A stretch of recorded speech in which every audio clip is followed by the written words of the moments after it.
All right, today we're going to extend a piece of Trim-A-Slab here. This is some 1 3/8. And what I've done already is I just drilled through the sides in 2 places on each piece. And then one of these tie wraps is probably sufficient, but there's plenty of room on this size to do 2, so why not do 2?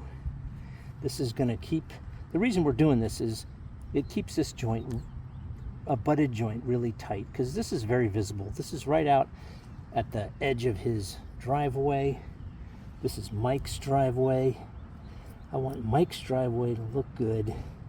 You know, possibly because he lives very close to me, but actually because Mike likes nice things.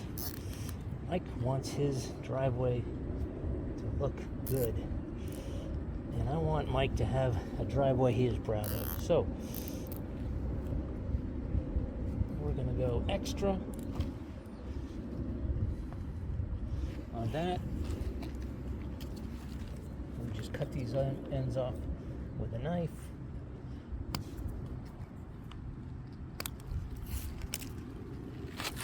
And go back to putting the Trim-A-Slab in. And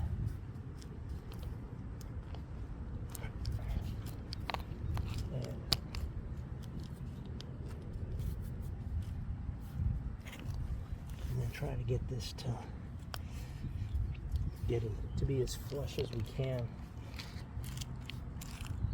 These the ends of these particular tie wraps are large compared to the gap we have because this is such a tight fit.